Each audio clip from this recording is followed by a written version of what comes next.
سیدنا امام حسین رات کے وقت اپنے گھر والوں کے پاس آتے ہیں. یہاں سے شروع ہوتی ہے داستان.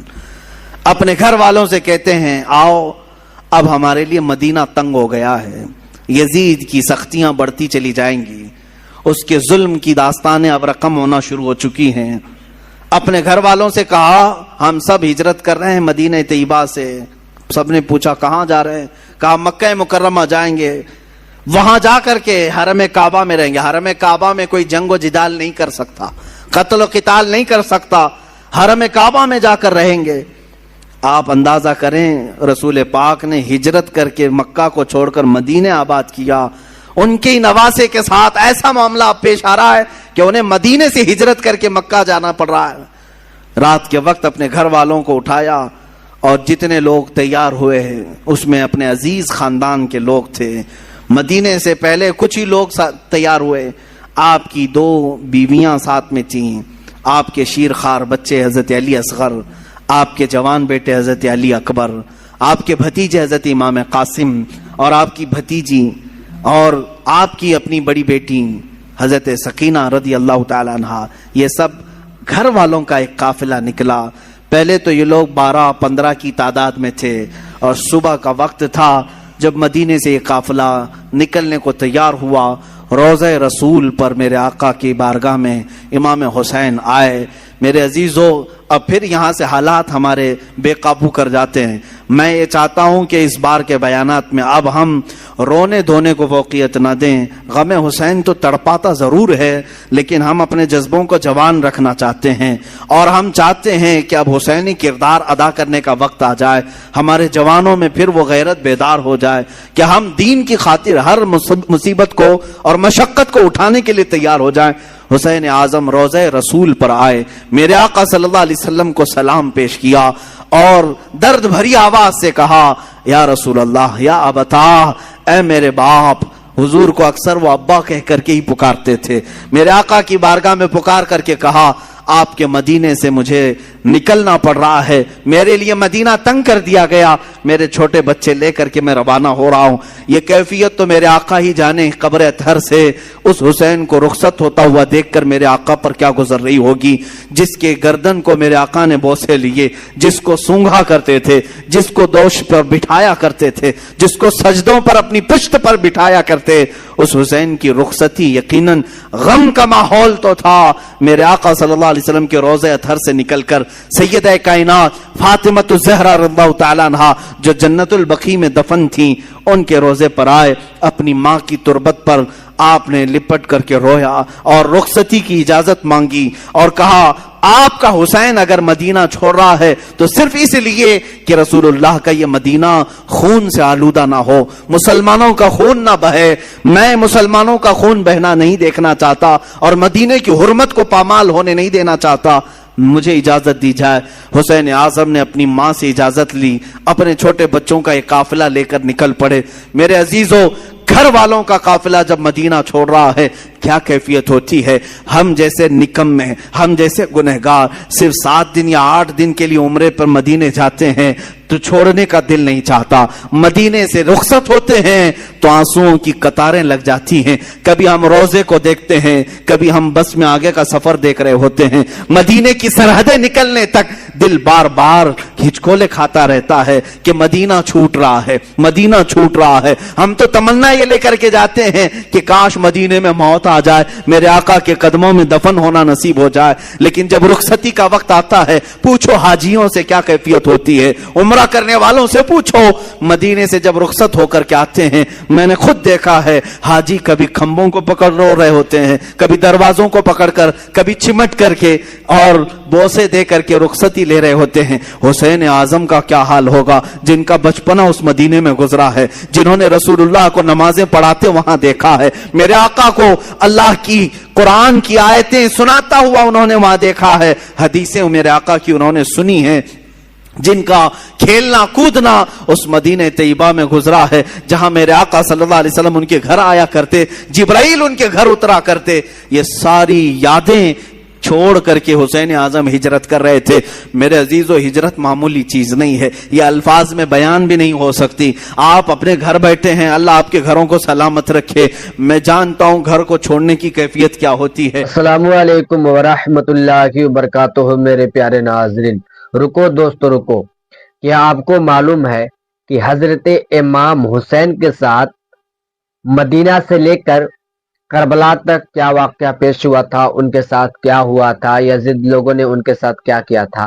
آپ کو معلوم نہیں ہے، لیکن محرم کا مہینہ شروع ہو چکا ہے اور آپ حسینی ہونے کا دعویٰ کرتے ہیں کہ میں کٹر حسینی ہوں، تو آپ ایسے حسینی نہیں ہوں گے۔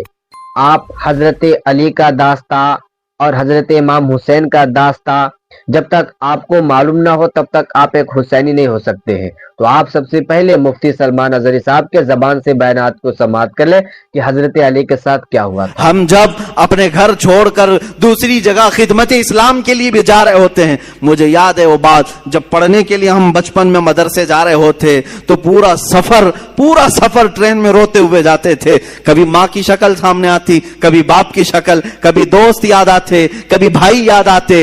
ہم جانے کے 1 مہینے تک وہاں روتے رہتے تھے۔ ہمیں معلوم ہے گھر کو چھوڑنے کی کیفیت کیا ہوتی ہے، اور وہ حسین اعظم اپنے اس مدینہ رسول کو چھوڑ کر جا رہے تھے جہاں ان کی ہزاروں یادیں تھیں، جہاں ان کی ہزاروں یادیں میرے آقا سے وابستہ تھیں۔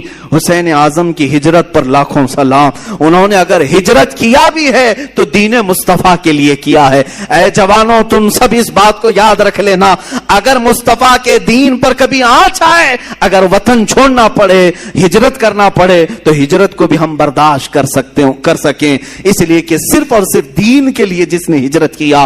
وَمَن يُهَاجِرْ فِي سَبِيلِ اللَّهِ، اللہ قرآن میں فرماتا ہے جو اللہ کی راہ میں ہجرت کیا، اگر بیچ راستے بھی اس کی موت آ جائے، اللہ اس کا اجر تیار کر رکھا ہے۔ ہجرت کا بڑا اجر و ثواب بھی ہے۔ میرے عزیزو، دین مصطفیٰ کے لیے یہ اٹھایا حسین اعظم نے، سارا کشٹ، ساری مصیبتیں، ساری مشقتیں، یہاں سے نکل کر کے مکہ مکرمہ کا سفر کیا۔ مکہ مکرمہ جب پہنچے، امام عالی مقام، یہ شعبان کا مہینہ تھا اور شعبان کے بعد ٹھیک رمضان آنے والا تھا۔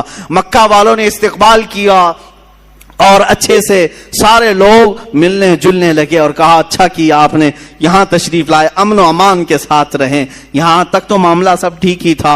امام حسین اگر مکہ ہی میں رہ جاتے، وہیں پر طواف کعبہ، حرم کعبہ میں مقیم رہتے تو کچھ ہونا نہ تھا، لیکن کیا کریں، قدرت کا لکھا ہوا وہ غالب آ کر رہے گا۔ ان کی شہادت اچانک نہیں ہوئی ہے میرے عزیزو، حسین اعظم کی شہادت ان کے بچپن میں ہی مشہور ہو گئی تھی۔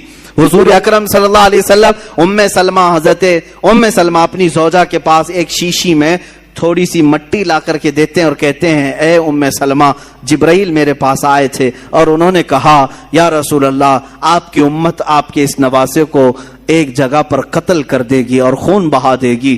میں رونے لگا تو جبرائیل اس جگہ کی مٹی بھی لا کر مجھے دے گئے۔ ام سلمہ کہتی ہیں میرے آقا نے وہ مٹی مجھے دی اور کہا جس دن یہ مٹی سرخ ہو جائے سمجھ لینا اے ام سلمہ میرا بیٹا شہید ہو گیا، میرا نواسا شہید ہو گیا۔ یہ کب میرے آقا نے بشارت دی تھی؟ جب حسین اعظم کی عمر ابھی 5 سال کی تھی۔ 5 سال کی عمر میں ہی ان کی شہادت کی خبر مشہور ہو چکی تھی۔ پھر بھی لوگ کہتے ہیں حضور کو پیٹھ پیچھے کا علم نہیں تھا، جو اپنے نواسے کی 50 سال بعد ہونے والی شہادت کی خبر دے رہے ہوں۔ میرے آقا صلی اللہ علیہ وسلم غیب دان نبی ہیں۔ آقا کونین صلی اللہ علیہ وسلم نے فرمایا تھا اور قدرت کا لکھا غالبانہ تھا، رمضان کا مہینہ چل رہا تھا، بیچ رمضان میں کوفہ والوں نے خط لکھنا شروع کیا۔ یہ کوفہ شہر ہے کیا؟ یہ سارا ماجرا یہ کوفہ میں آ کر کے اٹکتا ہے۔ کوفہ والے ایک ایسا شہر ہے جس کو تقریباً 14 یا 16 ہجری میں بسایا گیا تھا، اور ان لوگوں کی فطرت میں اس طرح عیب نکالنا یا فوراً کسی کا ساتھ چھوڑ دینا، یہ دغا بازی پہلے سے رہی اور شاید آج تک بھی ہوگی، آج تک بھی رہی ہوں۔ کوفی لوگ اس طرح کی دغا بازیاں کرتے رہے، لیکن وہ شیعان علی میں سے تھے، حضرت علی کی محبت کا دعویٰ کرتے تھے۔ تو حضرت امام حسین کا مدینے سے ہجرت کر کے مکہ آنا جیسے ان کو پتا چل گیا کہ امام حسین نے یزید کی بیعت نہیں مانی، تو کوفہ والے بھی یزید کو نہیں مانتے تھے۔ انہوں نے کہا کہ اچھا ہو گیا ہمارے اوپر کوئی امام نہیں ہے, ہم خط لکھ کر کے حسین اعظم کو یہاں بلاتے ہیں, کوفہ میں ان کے ہاتھ پر بیعت کر کے ان کی خلافت کا اعلان کر دیں گے اور پھر دھیرے دھیرے یزید کو بھی ختم کر دیں گے اور ساری جگہوں پر ایک ہی خلافت قائم ہوگی اور وہ ہوگی حسین اعظم کی خلافت. کوفہ والوں نے یہ سوچ کر کے خط لکھنا شروع کیا اور حضرت امام حسین کو کہا ہم آپ کے باپ کے وفادار ہیں, آپ کے بڑے بھائی کے وفادار ہیں, آپ تشریف لے آئیں. خط پہلے 5-6 خط آئے, آپ نے دیکھا اور رکھا, صحابہ سے مشورہ کیا, سارے صحابہ نے انکار کیا, آپ کوفہ نہ جائیں, آپ کے والد گرامی وہیں انتقال کیے, وہیں مارا گیا آپ کے والد حضرت علی کو, اور امام حسن کو زہر دینے والوں میں بھی وہی لوگ تھے, اب آپ نہ جائیں. تو مشورہ ایسے ہی ہوتا رہا, ٹلتا رہا, خط پہ خط آتے رہے. ایک وقت ایسا آیا کہ 56 خط ایک ساتھ آئے, بعض روایات میں کئی 100 خط آئے جس میں سب مہریں تھیں, سائن تھی, دستخط تھے, اور اس میں اخیر میں یہ خط آ گیا, اے حسین اعظم اگر آپ نہیں آتے اور قیامت کے دن ہم سے سوال ہو گیا کہ تم نے یزید جیسے فاسق و فاجر کی بیعت کیوں کی, تو ہم کوفہ والے کہیں گے اے اللہ ہم نے رسول اللہ کے نواسے کو بلایا تھا, وہ نہیں آئے, اس لیے ہم نے یزید کی بیعت مان لی. حسین اعظم کو یہ بات بہت لگ گئی, کہا ان لوگوں نے تو ایسی بات رکھ دی ہے, قیامت کے دن اگر مولا مجھ سے سوال کر لے کہ حسین تم اہل تھے خلافت کے اور لوگ بلا بھی رہے تھے, تم نے ان کو یزید جیسے فاسق و فاجر کے حوالے چھوڑ کر مکہ میں امن و امان کیوں لے لیا, تمہیں جانا چاہیے تھا, میں کیا جواب دوں گا اللہ کی بارگاہ میں. تو حضرت حسین سارے لوگوں کے مشوروں کو رکھتے ہوئے خود اٹھ جاتے ہیں. یہ رمضان بھی ختم ہوا, حج کا موسم قریب آ چکا تھا. امام حسین رضی اللہ تعالیٰ عنہ نے کہا نہیں اب میں کوفہ جاتا ہوں. پھر بعد میں اصرار ہوا, منع ہوتا رہا, پھر صحابہ کی ایک رائے بیچ میں نکل آئی. حضرت عبداللہ ابن عمر, حضرت عبداللہ ابن زبیر رضی اللہ تعالیٰ عنہما نے کہا ایسا کریں آپ کے جو معتمد ہیں, جو بہت خاص ہیں, ان کو آپ بھیجیں, اور اگر وہ آپ کو کہہ دیں کہ یہاں حالات ٹھیک ہے تو آپ چلے جائیں. تو امام حسین نے اپنے بھائی حضرت امام مسلم بن عقیل رضی اللہ تعالیٰ, جو آپ کے چچیرے بھائی تھے, حضرت امام حسین کے چچیرے بھائی تھے, بڑے معتمد تھے, سفر میں ہمیشہ ساتھ رہتے. اچھا یہ بھی میں بتاؤں, امام حسین جب مکہ آئے تو الگ الگ علاقوں سے سب ہجرت کر کے اس قافلے میں شامل ہو گئے تھے, تب جا کر کے یہ قافلہ 82 لوگوں کا ہو گیا تھا. جو 82 کی تعداد آپ سنتے ہیں یہ دھیرے دھیرے بیچ بیچ میں ملتے آئے. تو امام حسین نے حضرت امام مسلم کو بھیجا کہ آپ جائیں کوفہ اور وہاں جا کر کے آپ خط لکھیں, اگر حالات صحیح ہوں گے تو میں اپنے قافلے کو لے کر کوفہ آ جاؤں گا. امام مسلم نکلے اور جب وہ راستے میں گئے تو کچھ لوگوں سے راستہ پوچھتے ہوئے کوفہ تک پہنچے. میں بہت مختصر سے حالات بیان کر رہا ہوں میرے عزیزو.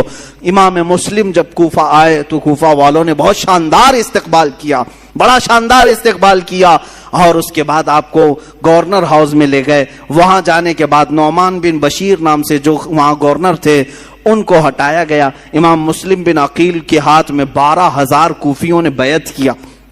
روز صبح شام آپ کے ارد گرد بھیڑ لگی رہتی تھی, لوگ چاہنے والوں کی کثرت تھی. امام مسلم نے دیکھا کوفہ والے سچے عقیدت مند ہیں, سچی محبت والے ہیں, تو امام حسین کو انہوں نے خط لکھ دیا, حالات سب اچھے ہیں, آپ تشریف لے آئیں. امام مسلم بن عقیل نے جب یہ حالات دیکھ کر خط لکھا, اچانک معاملہ پلٹ گیا. کیسے؟ یزید کو خبر دی گئی کہ امام مسلم وہاں کوفہ پہنچے ہیں حسین کی طرف سے وکیل بن کر اور بیعت لے رہے ہیں تمہارے خلاف وہ خلافت کا اعلان کرنے والے ہیں. یزید نے پوچھا کیا کیا جائے؟ کہا گیا, اس سے مشورہ دینے والوں نے کہا نعمان بن بشیر جو وہاں کے گورنر ہیں وہ نرم دل ہیں, یا تو پھر وہ خود ہی یہ کام کرا رہے ہوں گے, ان کو ہٹاؤ, ایک سخت قسم کے آدمی کو وہاں بھیجو. پوچھا گیا کون ہو سکتا ہے ایسا سخت آدمی؟ تو سارے لوگوں نے عبید اللہ ابن زیاد کا نام لیا, جو ایک زانیہ کا بیٹا تھا اور بڑا ہی سخت قسم کا آدمی تھا, رحم نام کی کوئی چیز ہی نہیں تھی. ابن زیاد یہ بصرہ میں رہتا تھا. یزید نے اس کو گورنر بنا کر کوفہ بھیجا. وہ چوری سے کوفہ میں آیا, گورنر ہاؤس میں داخل ہو گیا. رات کے وقت آیا, کوفہ والوں کو معلوم نہیں ہوا. اچانک آتے ہی اس نے گورنر ہاؤس پر کھڑے ہو کر اعلان کیا میں خلیفۃ المسلمین یزید کی طرف سے گورنر بن کر کے آیا ہوں, نعمان بن بشیر بھی نہیں, مسلم بن عقیل بھی نہیں, اب تم سب کے سب یزید کی بیعت کرو. سب لوگ بھڑک گئے, بپھر گئے, سب گورنر ہاؤس کا احاطہ کیے. لیکن یہ چالاک عیار آدمی نے کوفہ کے معزز خاندانوں میں سے کچھ لوگوں کو گرفتار کر کے اپنے گورنر ہاؤس میں بند کیا تھا، اور 10-12 لوگ ایسے تھے جن کو قید کر کے رکھا تھا۔ امام مسلم کے ساتھ 10,000 لوگ آئے، گورنر ہاؤس کے اطراف گھیرا کیا۔ تو مسلم بن عقیل کی اس کیفیت کو دیکھ کر اس ابن زیاد نے یہاں پر جو موجود 12 لوگ تھے ان کو چھتوں پر کھڑا کیا اور کہا تمہارے خاندانوں کو ہٹنے کا حکم دے دو، جو بھی مسلم بن عقیل کے ساتھ ہیں ان سے کہہ دو کہ وہ سب گھر چلے جائیں ورنہ میں تم سب کا قتل کر دوں گا۔ وہ ڈر گئے، چھت پر کھڑے ہو کر اپنے اپنے خاندانوں سے کہنے لگے تم سب کے سب چھوڑ دو، چلے جاؤ، ابن زیاد سخت آدمی ہے، یزید کی فوج آ سکتی ہے، فلاں فلاں۔ ان کی باتوں میں آ کر کے خاندان بکھرتے چلے گئے، امام مسلم بن عقیل کا ساتھ چھوڑنے لگے۔ اتنا ہونے کے بعد کل کی صبح جو آتی ہے، امام مسلم بن عقیل فجر کی نماز میں حاضر ہوتے ہیں تو دیکھا آپ کے پیچھے آپ کے بچوں کے سوا کوئی نہیں ہے، کوفہ والے کوئی نہیں ہے۔ یہ وقت کا بڑا عالمیہ ہے جب کسی امام وقت کو چھوڑ دیا جاتا ہے۔ عزیزان گرامی، یہ وقت ہمیشہ آتا رہتا ہے اور ہمیں بتاتا رہتا ہے لوگوں کے چھوڑ دینے سے دین رکتا کبھی نہیں ہے۔ اگر کوفہ والے دھوکہ کیے تھے امام مسلم کے ساتھ تو دین ختم کبھی نہیں ہوا، دھوکہ کیا اور لعنت قیامت تک اپنے سروں پر لے لیا، لیکن دین تو پھلتا پھولتا ہی رہا۔ آج بھی میں کہتا ہوں دین کا کام اگر تم کرنے کے لیے کھڑے ہو گئے، اگر کسی نے تمہارا ساتھ چھوڑ دیا تو وہ لعنت کا شکار ہوگا، دین تو کبھی نہیں رکے گا، تمہارے ساتھ دین کا نام قیامت تک رہے گا۔ عزیزان گرامی، میں وقت کی قلت کی وجہ سے اب اپنی گفتگو کو ختم کرتا ہوں، باقی کا واقعہ کل عرض کروں گا۔ امام مسلم بن عقیل رضی اللہ تعالیٰ عنہ کو تنہا پا کر کے ایک ہانی بن عروہ نام سے شخص تھے، وہ بڑے معزز تھے، انہوں نے پناہ دیا اپنے گھر میں۔ ابن زیاد کو خبر لگی تو ہانی بن عروہ 80 سال کے تھے، ان کو بلایا اور گورنر ہاؤس میں اوپر سے انہیں ڈھکیل کر کے قتل کر دیا۔ جنہوں نے امام مسلم بن عقیل کو پناہ دیا تھا ان کا قتل کر دیا۔ پورے کوفہ میں بڑے بڑے لوگوں کا قتل کر کے لاشوں کو لٹکایا۔ یہی تو موب لنچنگ کی ویڈیو جو کی جاتی ہیں آج، ڈرانے کے لیے، بھائے دکھانے کے لیے، کہ مسلم بن عقیل کے ساتھ یہی کیا گیا تھا، بڑے بڑے سرداروں کا قتل کر کے ان کی لاشوں کو لٹکا کر کے لوگوں کو ڈرایا جاتا تھا، دیکھو اگر تم بھی باز نہیں آئے یہی حال تمہارے ساتھ بھی ہوگا، ایسی لٹکائی جائے گی لاشیں۔ عزیزان گرامی، جو حسینی ہوتے ہیں وہ اس طرح کی موب لنچنگ سے کبھی ڈرتے نہیں ہیں، خوف نہیں کھاتے ہیں۔ آج بھی یہی کیا جا رہا ہے، جگہ جگہ پر مسلمانوں کو مار کر کے ان کی ویڈیو وائرل کی جاتی ہے۔ خوف نہ کھانا ہے مسلمانوں، جو مارے جائیں گے وہ شہادت کا مقام پائیں گے انشاءاللہ، اور جو ظلمن قتل کیے جائیں گے وہ جامع شہادت نوش کریں گے، اور باقی رہنے والے خوف اپنے دل سے نکالیں۔ اگر ہمارے 1000 ٹکڑے بھی ہو جائیں تو اسلام کے درخت کو کوئی آنچ نہیں آ سکتی، اس کی حفاظت تو اللہ نے اپنے ذمہ کرم پر لیا۔ وہ وقت بھی آیا جب امام مسلم بن عقیل کو گرفتار کر کے ابن زیاد نے گورنر ہاؤس میں قتل کر دیا۔ انا للہ و انا الیہ راجعون۔ میں واقعے کو بہت مختصر سے عرض کر رہا ہوں۔ دوسرے دن آپ کی شہادت کے بعد جو کوفہ کے حالات ہوئے وہ بہت خطرناک حالات، سب ابن زیاد کے ہو گئے، سب یزید کے ہو گئے۔ پھر امام حسین کو خبر دینے والا کوئی نہیں تھا، وہ مظلوم امام، وہ میرے آقا کا سبط، وہ رسول اللہ کے نواسے، ان کو پتہ نہیں چلا، لیکن آپ سفر کے لیے نکل پڑے۔ پہلا خط پا کر کے ہی وہ کوفہ کے لیے نکل پڑے تھے، اور بیچ راستے میں ہی وہ کربلا کا میدان آتا ہے۔ انشاءاللہ العزیز کربلا کے جو خونی مناظر ہیں وہ کل عرض کیے جائیں گے۔ اللہ اہل بیت کی ان قربانیوں کو قبول فرمائے۔ جی ہاں میرے پیارے عزیز دوستوں، بھائی اور بہنوں، جیسا کہ آپ نے ابھی ہم سے بڑے عالم محدث اعظم مفکر اعظم مفتی سلمان ازہری صاحب کے زبان سے بیانات کو سماعت کر لیے کہ حضرت امام حسن حسین کے ساتھ کربلا سے لے کر مدینے کا سفر تک ان کے ساتھ کیا ہوا تھا۔ یزید لوگوں نے ان کا راستہ چھینک لیا، جانے نہیں دے رہا تھا۔ پھر وہ حضرت علی سے کیا بولے، آپ نے اچھے طریقے سے سماعت کر لیا کہ حضرت امام حسن حسین کے ساتھ میدان کربلا میں کیا واقعہ پیش آیا تھا، کس لیے جنگ ہوئی تھی۔ میرے پیارے ناظرین، میں آپ کا میزبان قاری تسبیح عالم، میں آپ کا ہر موقع پہ خدمت کرتا ہوں، تو آپ سے گزارش ہے، ریکویسٹ ہے، اپیل ہے کہ آپ اس بیان کو آپ ضرور سنیں اور دوسرے بھائیوں تک اس ویڈیو کو شیئر کریں تاکہ ان کو بھی معلوم چل جائے کہ حضرت حسین کے ساتھ کربلا سے لے کر مدینے کا جو سفر تھا اس سفر میں کیا ہوا کہ کس طرح پہنچے آپ کو اچھی طریقے سے معلوم چل گیا ہوگا. ویڈیو کو شیئر کر دیں. میں آپ کا میزبان قاری تسبیح عالم، میں آپ کا ہر موقع پہ خدمت کرتا ہوں. خدا حافظ.